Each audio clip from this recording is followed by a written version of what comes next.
grateful to be with you today and for the opportunity to serve with you. And for me, the opportunity to always be learning, always learning on the spiritual path. Paramahansa Yogananda said, on the spiritual path, the spiritual way of life, it's ever new joy. And I find that to be true, and also ever new learning and revelation.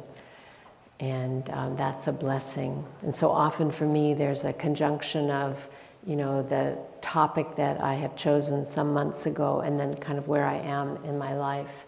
And I chose this topic about unalloyed happiness, in a sense, imperturbability and contentment that has lined up perfectly with the time that we are having our kitchen remodeled. I see some of you are familiar with the experience of construction at home. So Amar and I did make a vow with one another that we would stay married during the process, and we would be kind. So I do want to say that it's all going very well, and we do feel blessed. And of course, in the light of what people go through, it's a very small thing. But we have, all of us, opportunities to practice and to learn how to be content when the things that we count on are shifting and changing. So that's the topic for today, unalloyed happiness, go for the gold.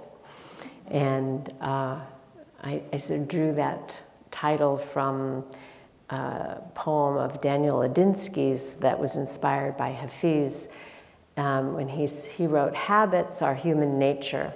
Why not create some that will mint gold?" It's human nature. In fact, it's the nature of all beings to seek happiness and to avoid suffering. We all want that. We all want happiness. We all want to avoid suffering. And if we look, we can see that search for happiness and contentment is behind every drive that we have. So the question is, how do we set ourselves up for the highest success? And is it possible? Is it really even possible for us to know unconditional, unalloyed happiness? And then another question, we can ask ourselves, do I even want it? Do I even want unconditional happiness? And is it possible in a time like this? Well, the spiritual teachings actually tell us it's necessary. So that's why I'm talking about it today. And what I'm referring to as unalloyed happiness or unconditional happiness is that experience of absolute contentment that is grounded in the soul, in the experience of our innate wholeness. There's a verse in Patanjali's Yoga Sutra that we study. It's in the 2nd chapter, 42nd verse, that says, "One who is established in contentment experiences supreme happiness. From contentment, the highest happiness is attained." So we learn about the connection between the two. I thought before coming on the path and studying that contentment was the result of happiness. But this turns it around and says, no, actually, first learn how to be content, then you will discover supreme happiness. So how does that work? It's a good question. So, unconditional happiness is the happiness of the soul. It's inherent. It's free of causation. It's not the result of the fulfillment of desire.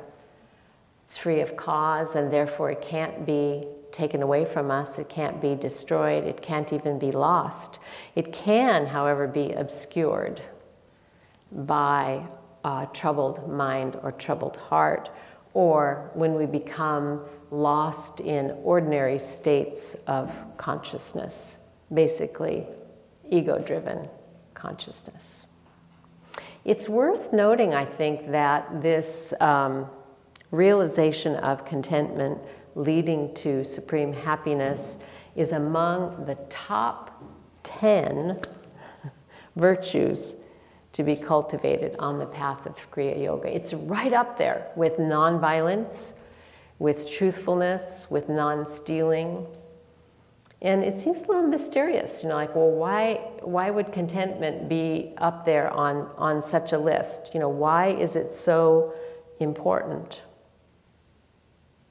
Well, the simple answer is that, and we can notice this right away, the simple answer is that with contentment, the mind is quiet. When we're discontented, we're trying to resolve it. We're unhappy. We're looking for something to make it better. But with contentment, that restlessness is quiet. Then, when that restlessness is quiet, the innate radiance of the soul light can shine forth. And we have access to inner guidance. It's unobstructed. So contentment is crucial to that. That's important, isn't it? All right, then, secondly, and here's the zinger. True contentment requires us to release our ego-based identification.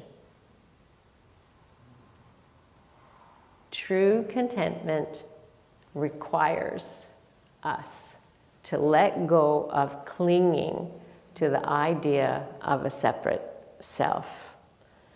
It requires us to get out of those ordinary fragmented states of consciousness and live instead from the awareness of our spiritual nature.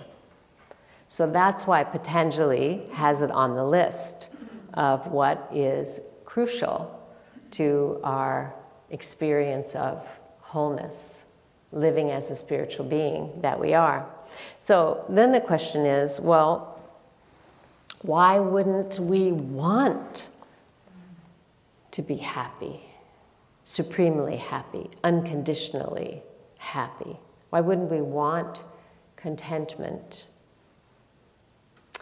So it's an interesting thing to explore for ourselves. And I think, while it's easy enough to discern that all beings, including us, want to be happy and to avoid suffering, many, if not most, people want happiness but are committed to unhappiness and suffering.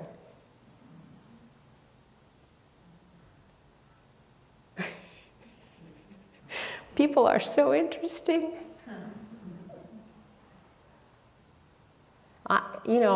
In my life I've noticed I really don't need television or movies or internet because I am self-entertaining. I just watch the tendencies of human nature, and it's fascinating.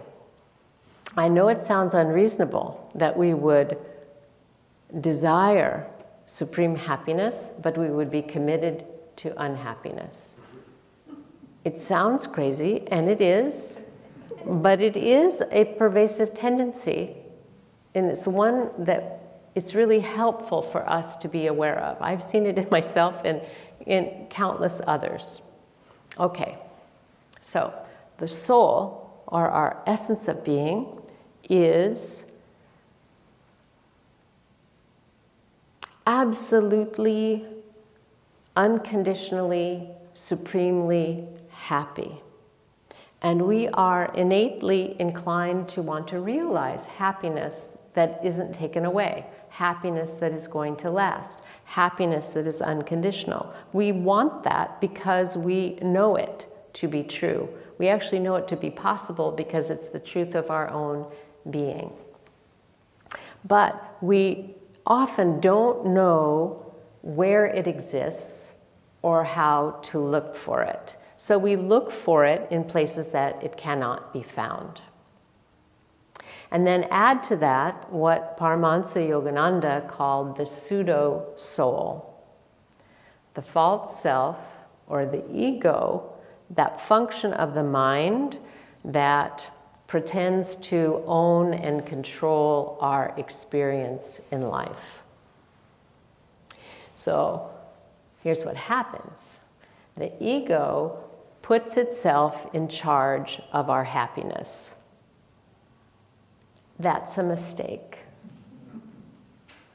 It's a fundamental mistake that we make. And we may know better, but we may forget that we know better. I can see some nodding heads behind masks. Thank you. Here's the rub. The ego cannot attain the unconditional happiness of the soul because that is beyond the reach of ego. Ego is a function of the mind. Soul is beyond mind. So ego can't get there. It can't get to unconditional happiness. And there's a reason for that, which I'm going to explain in a moment, but I want to say that because ego can't get to it, it can only perpetually attempt to find happiness. And that perpetual attempt to find happiness, to find unconditional happiness where it actually can't be found, is the crux of our ongoing commitment to our own unhappiness. Does that make sense? I hope so. A couple of nodding heads. So, because it can't be found where the ego would look, and still the search goes on, we have this commitment then to our own unhappiness because it's not going to be found there. All right, so what underlies this is that ego is based on the false assumption that we're separate from the source, that we're independent from the level of mind, that we're an independent reality, not connected to a higher power. So this erroneous assertion or claim of separate existence can obstruct our knowledge and realization of the self, which is the source of that unconditional, supreme happiness. Without the fundamental knowledge and experience of wholeness, here's the part that I want you to know. Without the knowledge and experience of wholeness, this is so logical. Without the knowledge and experience of wholeness, something is always missing. Something is always wrong. Something is always not enough. Something always needs and wants more. Something is always going to be unsatisfactory. This is the commitment to our unhappiness. That's the root of it. So if we don't recognize that, that pervasive sense of something's wrong, something's missing, something falls short, if we don't understand that tendency as the viewpoint of ego, we can spend our entire life looking for happiness that can't be found with the instrument that we're using. It can't be found from that perspective.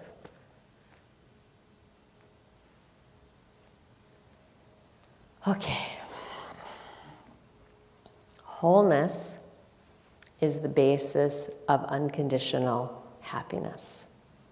The knowledge and experience of our own wholeness, our own fullness, our own completeness is the basis of unconditional happiness, the only basis for it. And once we see through that unrelenting pattern of ego's commitment to suffering by looking everywhere else for happiness, once we see through that, we can actually decide to be content and discern how to do it. But first we have to see through that. That's the first step, is becoming willing to be content. And that's why I say it sounds so weird, and I can't even tell you how many times I have worked with people on the path and tried to point them to contentment, and it made them really mad at me. Like, how could I possibly be content because there's this, and there's that, and there's this, and there's that. And in my family, no one was ever content.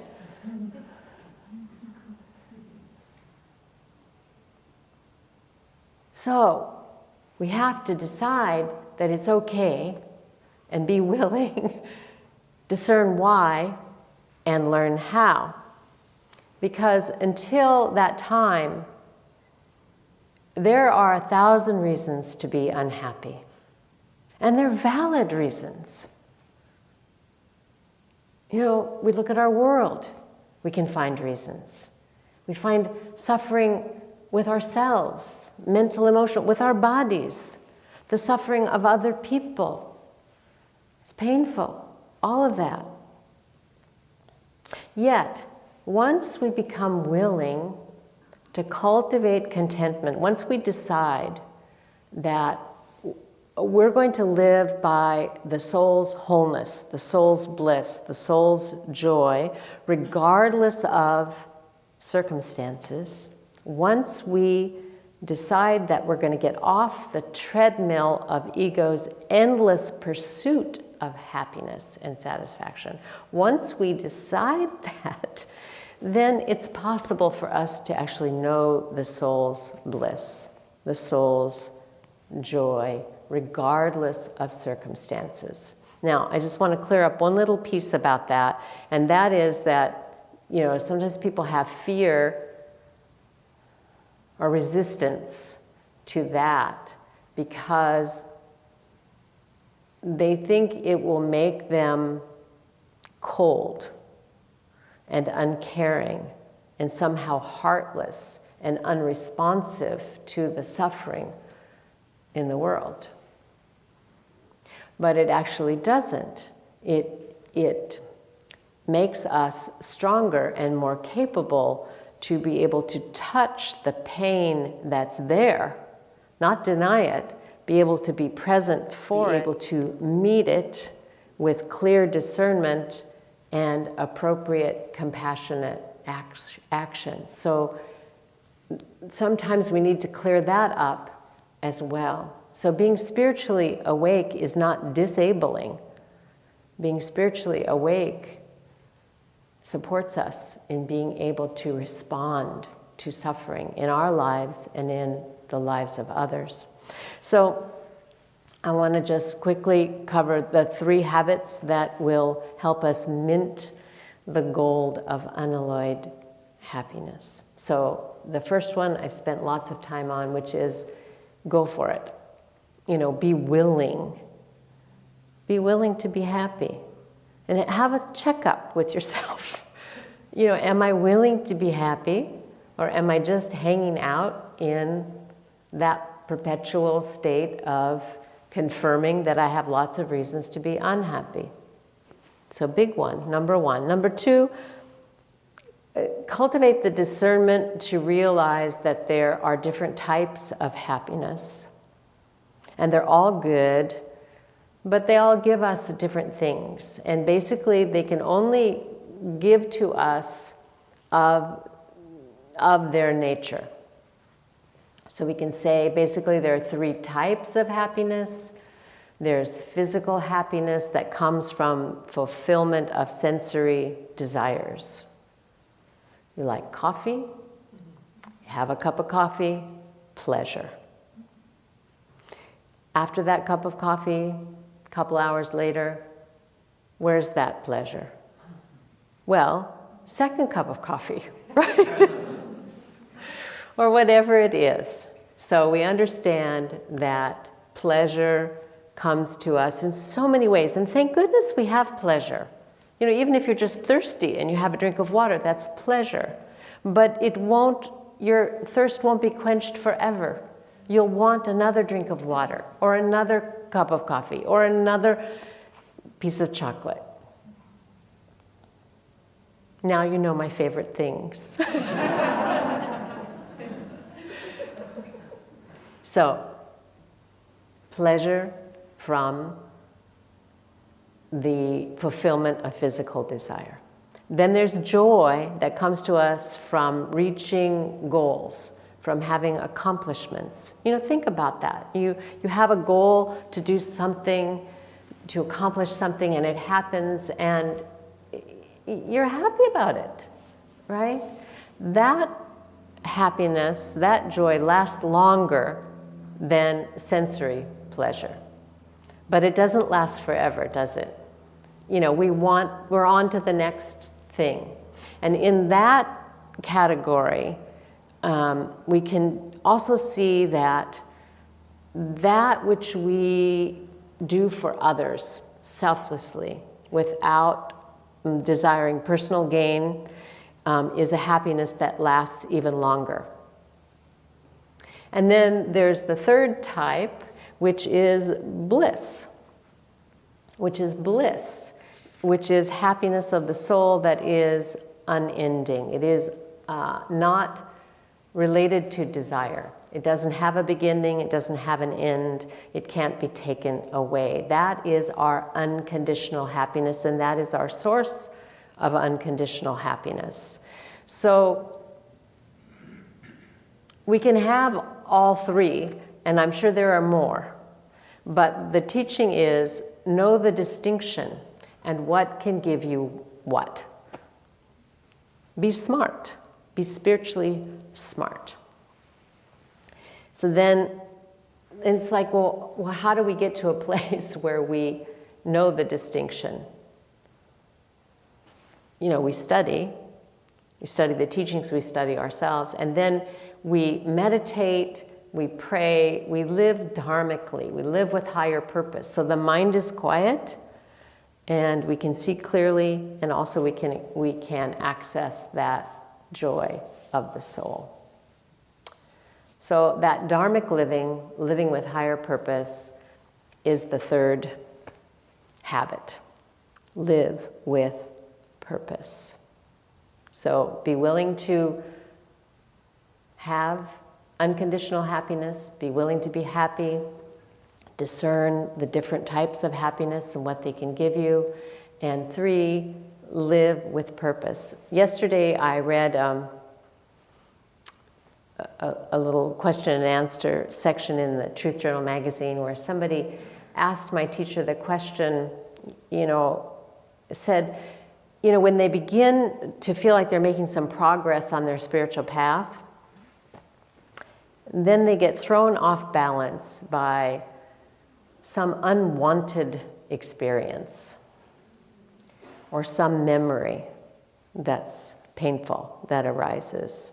So the question is what to do about that. So my teacher's response was, first, understand that it's normal to have unwanted experiences in this life, and also to have memories that will surface. So understand that it's normal, and then discern the difference between, or how you respond to that with ordinary states of consciousness and your essence of being.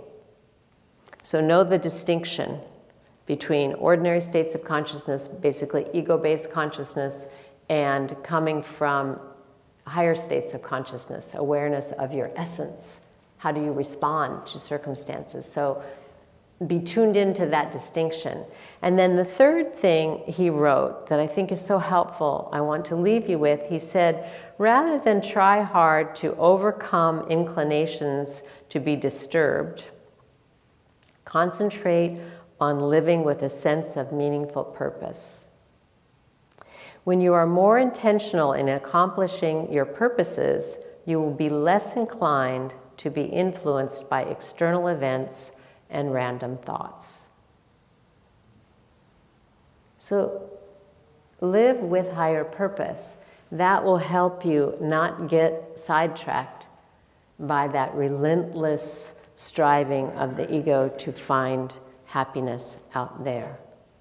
And I want to close. I came across this beautiful letter written by Rilke, the poet.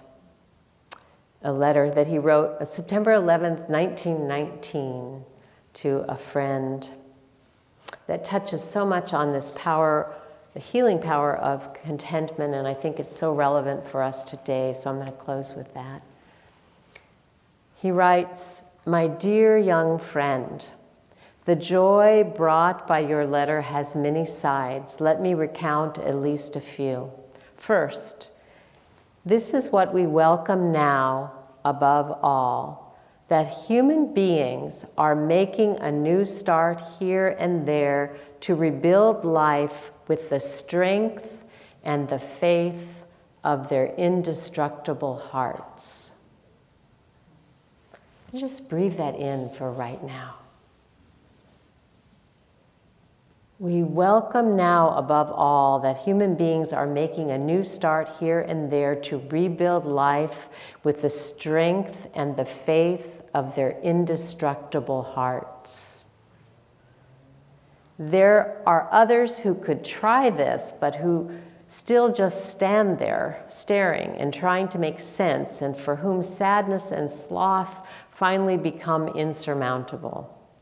Only one thing is urgently needed: to attach oneself with unconditional purpose somewhere to nature, to what is strong, to what is striving and bright, and to move forward without guile, even if that means in the least important daily matters.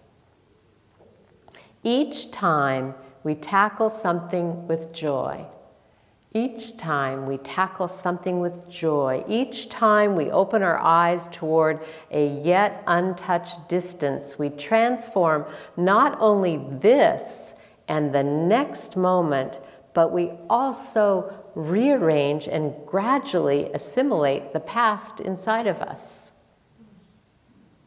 We dissolve the foreign body of pain, of which we neither know its actual consistency and makeup, nor how many, perhaps, life-affirming stimuli it imparts. What a beautiful, beautiful inspiration that as we approach life with joy, we not only heal ourselves in the present towards the future, but also the past. That we're breaking apart this connection to the pain body, which becomes new life-affirming stimuli. Isn't that a beautiful prescription for us today? So, be willing to be happy. Learn about happiness, discern the different types and what it can give, and live with higher purpose. Let's make a new start today, shall we? Make a new start today with the strength and with the faith of our indestructible hearts. Om.